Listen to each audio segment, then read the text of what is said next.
Let's talk about trauma bonding. Most people only speak about trauma bonding in the romantic sense.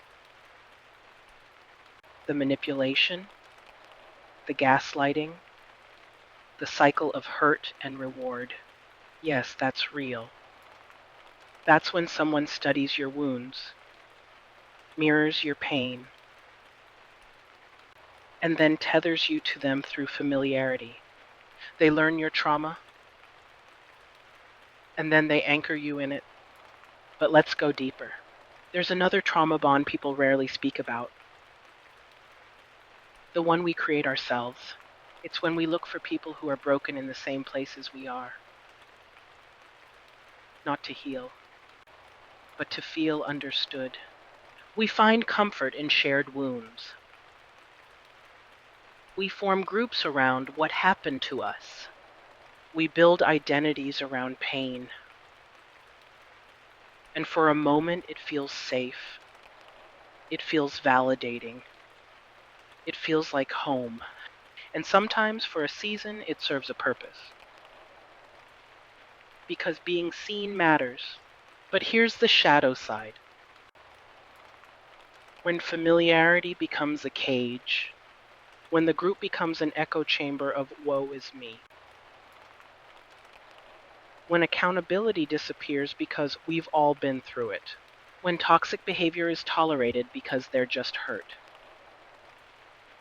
when growth is quietly shamed because it threatens the bond. That's trauma bonding too, not manipulation from another, but stagnation within ourselves. There are people who don't want to heal because healing would mean outgrowing the circle. Healing would mean no longer relating through wounds. Healing would mean leaving the comfort of familiar pain, and familiar pain feels safer than unfamiliar growth.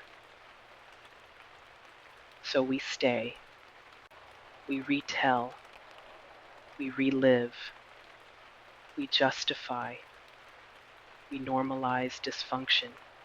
We excuse bad behavior because you understand. You've been through it too. But understanding trauma is not the same as staying married to it. There is a difference between support groups and identity groups. One helps you move through, the other keeps you circling. Ask yourself, are you bonding over healing or bonding over staying broken? Are you connecting to rise or connecting to remain? Because sometimes we tether ourselves to people not because they are healthy, but because they reflect the version of us that refuses to evolve. And that is the seldom deep dive. You are not meant to pitch a tent in the valley that once helped you survive. You are meant to pass through it. Yes, shared pain can introduce you to understanding, but shared growth introduces you to freedom. Be mindful of who you feel most at home with. Is it alignment, or is it familiar dysfunction? Healing will sometimes feel lonely, because elevation shifts circles. And that's okay. Not everyone assigned to your trauma is assigned to your transformation. Awaken to that.